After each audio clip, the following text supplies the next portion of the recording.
Subscribe करें India reaction review channel को और बेल आइकन को प्रेस करें लेटेस्ट अपडेट्स पाने के लिए।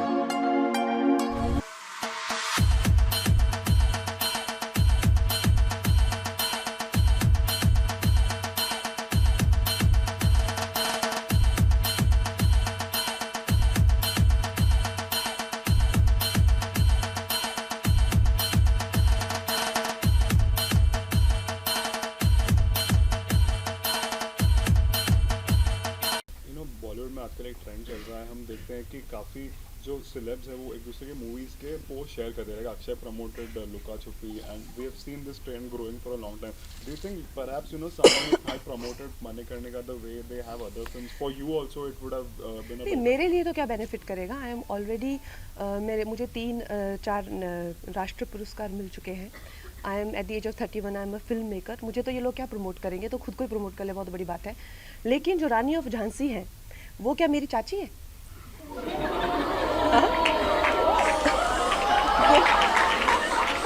वो आपकी भी उतनी ही है जितनी मेरी है।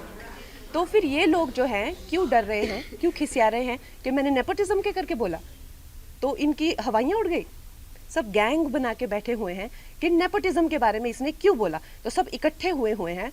जैसे कोई क्लासरूम होता है, बच्चे समझेंगे 60 लोगों का क्लासरूम हो जिसमें एक बच्चे के खिलाफ बाकी के 59 अड़ जाएं, बिल्कुल उसको किसी ना किसी तरह से सताने में या बुली करने में लग जाए।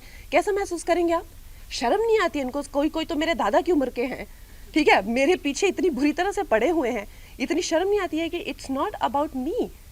मुझे तो इनके साथ काम ही नहीं करना है, वो तो मैं इनके मुंह पे कहती हूँ। मगर ये जो रानी ऑफ झांसी, ये जो क्वीन ऑफ झांसी हैं जिनकी हमने फिल्म बनाई है, वो फिल्म हमने बनाई है हमारी आने वाली पुश्तों के लिए, क्योंकि उन्होंने जो खून दिया था वो दिया था इस धरती के लिए। आज अगर हम आज़ाद है तो सिर्फ कंगना रनौत आज़ाद नहीं है, समस्त भारत आज़ाद है। और ये जो बॉलीवुड ये जो कर रहा है, जिस तरह से ये षड्यंत्र रच रहा है, तो एक बात तो पक्की है कि मैं इनको छोटा मोटा यहाँ वहाँ कॉल आउट करती रहती थी, चाहे वो सेक्सिज्म हो या नेपोटिज्म हो या पे पैरिटी हो। लेकिन अब तो मैं इनके पीछे पड़ जाऊंगी और मैं इनकी वाट लगा दूंगी, एक एक को एक्सपोज करूंगी। And one thing is for sure कि इन लोगों ने they have called for trouble by ganging up on मी।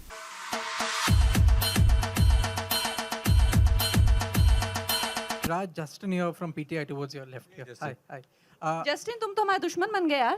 अरे नहीं, बड़ी घटिया बातें लिख रहे हो। ऐसा है? हाँ, सच लिखता हो यार। कितनी ज्यादा गंदी गंदी बातें लिख रहे हो। इतना गंदा सोचते कैसे हो? Kangna, I don't think it's fair to say that. No, but is it fair for you to write stuff like that? Like what? Like what? Since you mentioned. No, Kangna, I really mean to ask. It's not fair for you to sit on that podium. You are bashing my film Manikarnika. Have I done a mistake by making a film on a? You are calling me a jingoistic woman who's Kangna, making a film on nationalism. Is it Kangna, my mistake to make a Kangna, film on? if I may, with your permission, I did not even tweet anything about Manikarnika. So. I will send you. And I respect. Yeah, of course. And I You don't have know. This been- is not the right way, Kangna. You cannot intimidate a journalist because you are at the power position here. Can we have the- No, of Buddy, course, no, because I I know. didn't start it. You Sorry. are and I didn't mean to intimidate anyone. I am just being very candid. That's how everyone is talking to each other here, like that. That's why I'm being candid. And Justin, you came to my van and we had lunch together and I offered you, we've had an interview together. And after that, of course, there are things that been happening and you yourself. So don't say that I am taking, you have spent at least 3 hours in my van. Okay, right? So you are a friend. Kangna? In that context, I'm saying that after you came out of my van, things have changed drastically. So in that Kangna? context, I know you personally. So don't Kangna? try and tell me that Kangna, I am if I- intimidating you from here. When Kangna, you if I have may add, no. personally, you Kangna, this message is me not personally. Fair. Kangna, do you realize this is not fair? You This- message me personally. You I come to my never van. did. I never. So I am. Kangna. Don't try and tell me that I am being a Kangna. star right No, now. no, I'm not no, being a star. sorry, I'm talking sorry. to like a friend. Sorry. आज मैं अपनी जो हमारी Indian media है उसके बारे में आपसे कुछ कहना चाहती हूँ। लेकिन मैं ये ज़रूर कहूँगी कि ऐसा नहीं है कि हर जगह अच्छे लोगों के साथ में कुछ बुरे लोग भी होते हैं। और जो मीडिया है उसने जितना मुझे प्रोत्साहित किया है, जितना मुझे प्रेरित किया है, इतने अच्छे सलाहकार, इतने अच्छे दोस्त जो मुझे मीडिया में मिले हैं, मैं कहूँगी कहीं ना कहीं मेरी सफलता में उनका बहुत बड़ा हाथ है। उनकी मैं हमेशा आभारी रहूँगी। लेकिन जो दीमक की तरह जो एक सेक्शन मीडिया का है जो हमारे देश में दीमक की तरह लगा हुआ है और उसको धीरे धीरे करके उसकी गरिमा को, उसके स्मिता को, देश की इंटेग्रिटी को, देश की एकता को आए दिन अटैक करता रहता है। आए दिन इनके जो भी है झूठी अफवाहें फैलाते रहते हैं। अपने गंदे भद्दे विचार, देशद्रोहिता के जो विचार हैं वो ओपनली सबके सामने रखते हैं और इनके खिलाफ हमारे कॉन्स्टिट्यूशन में किसी भी तरह का कोई भी ना पेनल्टी है और ना ही कोई सजा है। तो इस चीज़ से मुझे बहुत ही ज़्यादा ठेस लगी और मैंने अपने आप में ही ये डिसाइड कर लिया कि ये जो दोगली मीडिया है, ये जो बिकाऊ मीडिया है, जो खुद को लिबरल कहती है, सेक्युलर कहती है और कुछ नहीं है, 10वीं फेल भी नहीं है ये लोग सूडो लिबरल हैं और ये लोग बिल्कुल भी सेक्युलर नहीं है। अगर ये सेक्युलर होते तो हमेशा धार्मिक चीज़ों को लेके देश की एकता पर हमेशा प्रहार नहीं करते। ऐसे ही एक जिंदी से जर्नलिस्ट को मैं 1-2 दिन पहले एक प्रेस कॉन्फ्रेंस में मिली, तो उसी की तरह बहुत सारे लोग हैं जो जितने भी हमारे जो सीरियस इश्यूज हैं, हमारे जो सीरियस कॉजेज हैं। वर्ल्ड एनवायरनमेंट में डे के दिन मैंने प्लास्टिक बैन को लेके एक कैंपेन किया था जिसमें मैंने प्लास्टिक के खिलाफ ईशा योगा सेंटर के साथ में काफ़ी कुछ एक्टिविटीज़ की थी। इस जर्नलिस्ट को मैंने उसकी खिल्ली उड़ाते हुए देखा। फिर मैंने काउ स्लॉटर के अगेंस्ट, एनिमल क्रूलिटी के अगेंस्ट एक कैंपेन किया, उसका भी ये मजाक उड़ा रहा था। एक शहीद पे मैंने फिल्म बनाई, उसके नाम की खिल्ली उड़ा रहा है। और प्लीज़ आप ये गौरतलब ये है कि इनके पास किसी भी तरह का कोई तर्क वितर्क, समीक्षा या विचार जो कि एक पत्रकार का हक है, उस तरीके से नहीं गाली गलौज करके, गंदी बातें लिख के, प्रोफेशनल ट्रोल्स जो हैं खुद को मुफ्त का खाना खाने पहुंच जाते हैं ये हर जगह प्रेस कॉन्फ्रेंस पे। मैं जानना चाहती हूँ कि कोई तो क्राइटेरिया होना चाहिए कि अगर आप खुद को जर्नलिस्ट कह रहे हैं, क्या आपने किया हुआ है? मुझे एक अपना लिखा हुआ कोई ना कोई एक पीस या एक ब्लॉग, जैसे मैं खुद को अगर कलाकार कहती हूँ तो कुछ तो होना चाहिए टू माई क्रेडिट। आप खुद को क्यों पत्रकार कह रहे हैं? किस लिए आप पत्रकार बने हुए हैं? इन 3-4 लोगों ने मिलकर, क्योंकि मैंने उस इंसान के प्रश्नों का उत्तर देने से मना कर दिया, मैंने कहा एक इंटरनेशनल को मैं क्यों एंटरटेन करूं? मेरे पास किसी भी तरह के देशद्रोही के लिए 0% टॉलरेंस है। तो 3-4 लोगों ने मिलकर मेरे खिलाफ एक कोई गिल्ड बनाई है, भी शायद कल ही बनी है, ना ही उसकी कोई मान्यता ही है और ना ही उसकी कोई धारणा ही है। तो उस गिल्ड के चलते हुए लोगों ने मुझे धमकी देना शुरू किया है कि मुझे बैन कर देंगे या मेरी कोई चीज़ का मुझे कवर नहीं करेंगे या मेरा करियर बर्बाद कर देंगे। अरे नालायकों, देशद्रोहियों, बिकाऊ लोगों, तुम लोगों को खरीदने के लाखों भी नहीं चाहिए। तुम लोग तो इतने सस्ते हो, 50-60 रुपए में बिछ जाते हो। जो अपनी देश के साथ गद्दारी करे, अपनी ही थाली में जिसमें खाते हैं उसी में छेद करते हैं, तुम जैसे नालायक मुझको बर्बाद करोगे।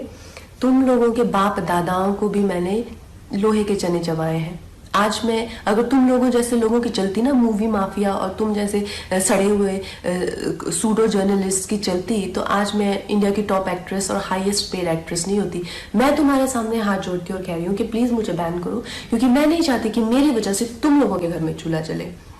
और इससे ज़्यादा बड़ा एहसान आप मुझ पर नहीं कर सकते कि आप मुझे बैन कीजिए। और जो भी मेरे भाई बहन इस देश के जो युवक युवतियाँ हैं जिन्होंने इन लोगों का बहिष्कार किया है, और जब मणिकर्णिका फिल्म भी आई थी और मूवी माफिया उसके अगेंस्ट पूरी गैंगअप हो गई थी, तो इन बच्चों ने इतने अच्छे तरह से हर दिन we stand with Manikarnika trend किया, उस फिल्म को बहुत सफल बनाया। फिल्म ने 150 करोड़ से ज़्यादा का बिजनेस किया और इस चीज़ से मुझे इतना गर्व है अपने देशवासियों पर। आप लोगों के लिए जो हो पाएगा उससे भी ज्यादा करके दिखाएंगे। बहुत बहुत धन्यवाद।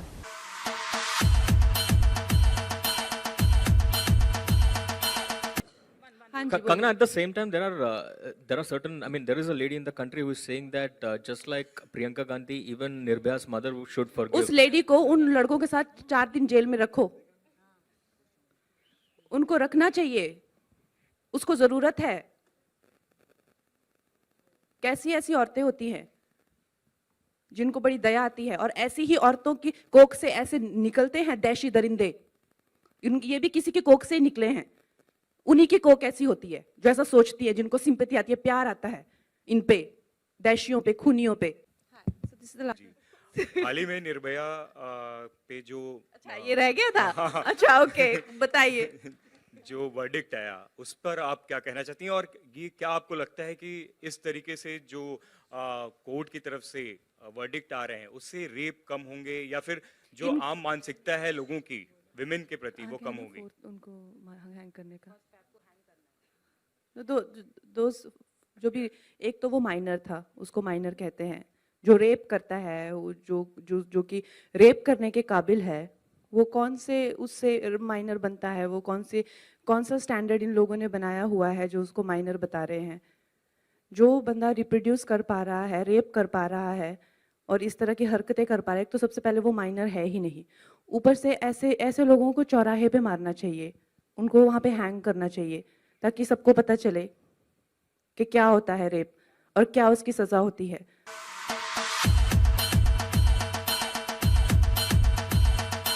तो आप कहते हैं कि आपको देश से कुछ लेना नहीं देना। कल को मेरी बहन जा सकती है डिनर करने अपने 2 बच्चों को छोड़ के मेरे पास, तो आप कैसे कह सकते हैं आपको देश से कुछ ले? इतनी बुरी तरह से देश में आतंक को फैलाया हुआ है, करप्शन को फैलाया हुआ है, मैल न्यूट्रिशन इतना ज़्यादा हो गया है, हमारी रिवर्स खत्म हो रही है, ग्रीन कवर खत्म हो रहा है। Who is responsible for all of that? आप अपने घर में, आपको नींद कैसे आती है जब हमारे बॉर्डर पे इतने सारे बच्चे मर रहे हैं? आप सो कैसे जाते हैं? और आपकी हिम्मत कैसे है इस डेमोक्रेसी में ऐसा कहने की कि मुझसे पॉलिटिक्स के बारे में मत पूछिए? और आई थिंक मयंक शेखर को रणबीर कपूर वो इंटरव्यू दे रहा था, जब उसने कहा मेरे घर में बिजली पानी आती है। How did he not answer him back? How did he not make him sit and ask him to get lost from there? How do you all tolerate this in a democracy like that, and then you make these people your role models? How does that work? So this is not going to work. काफ़ी लोगों को ये भी गलत फहमी है कि मैं पॉलिटिक्स में जाना चाहती हूँ। ऐसा बिल्कुल भी नहीं है, 0% चांसेस भी नहीं है। मगर क्या मैं एक ऐसी युवती हूँ कि जो देश में हो रही चीज़ों से कुछ ऐसे एक्टर्स हैं, मैं जानती हूँ। आई थिंक किसका मैं इंटरव्यू देख रही थी, I think with Anupama, there was Ranveer और आलिया और समबडी लाइक दैट, जो कहते हैं कि हम पॉलिटिक्स के बारे में क्यों बोले, हमने क्या किया, हमने कुछ नहीं किया। सो ऐसे नहीं चलता। You have to be responsible. I think Ranbir Kapoor was telling somebody कि मेरे घर में तो बिजली पानी आता है, मैं क्यों पॉलिटिक्स से, सो हाउ? ये देश ने, आप उस देश की वजह से आपका घर है, ये देशवासियों का ही पैसा है जो जिससे करके आप मर्सिडीज में बैठते हैं। How can you talk like that? हम तो फिल्मों में काम करने वाले हैं, हम कैसे पॉलिटिक्स की बात करते? This is irresponsible. क्या मैं वैसी इंसान हूँ? नहीं। उससे मेरा करियर भी चला जाता तो चला जाए। मेरे घर में बिजली पानी नहीं आता है तो इसका मतलब ये नहीं कि मुझे किसी की पड़ी नहीं हुई है। So this has to change, and आप लोगों को चेंज करना चाहिए, ये इन लोगों को सुनाना चाहिए। How can you listen to this के I can't talk about politics, मुझे मेरे हाल पे छोड़ दीजिए, मुझे तो सबसे बना के चलना है। You should know, you should tell people what you think in a democracy. आप बताइए पिछले 5 साल कैसा काम हुआ, उस हिसाब से you choose your leader. You should talk about your political inclination, what do you think as a youth of this country, what do you think? You can not say मेरे घर में बिजली पानी आता है, मुझे तो क्या लेना देना। This is absolutely irresponsible. और इतना क्या करियर प्यारा हो गया है इनको कि इनको देश की कुछ नहीं पड़ी हुई। So these people should be asked. ये आप लोगों का काम है, मेरा काम नहीं है। मैं अब आप लोगों का काम भी करने लग गई हूँ, देखो।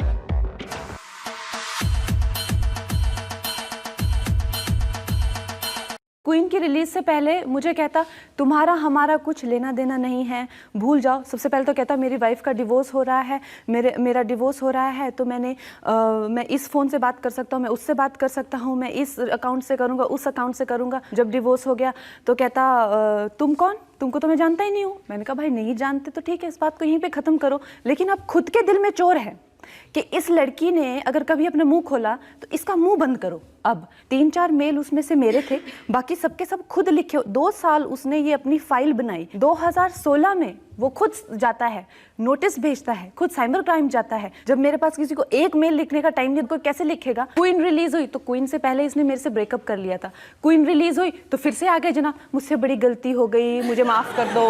मैंने कहा देखो तुम अपना दिमाग पहले बनाओ, तुमको करना है मुझसे शादी कि नहीं करना है। इतनी ही उसको दिक्कत थी मेरे से तो मेरी बर्थडे पार्टी में फ्लोर पे लोट के क्यों नाचता था वो। आज तक वो मिला नहीं है मुझे। मैं यहाँ से आती तो वहाँ से भाग जाता है, लेकिन मुझे उससे डर नहीं लगता है। और खासकर डर मुझे उससे तब लगता था जब मैं उससे प्यार करती थी। अब मुझे पैसों से जो इनके जो बेटे हैं जो बिगड़े हुए हैं पैसे वालों के, इनको तो सबक सिखाना चाहिए ऑनेस्टली। और उसके दिमाग में ये था कि ये लड़की कल को अगर मेरी पोल खोले तो मैं क्या करूँगा, इसीलिए उसने ये सब रचा था। लेकिन मैंने उसकी पोल खोल दी, उसने तो क्या पोल खोलनी थी, पर इसी का काम हो गया।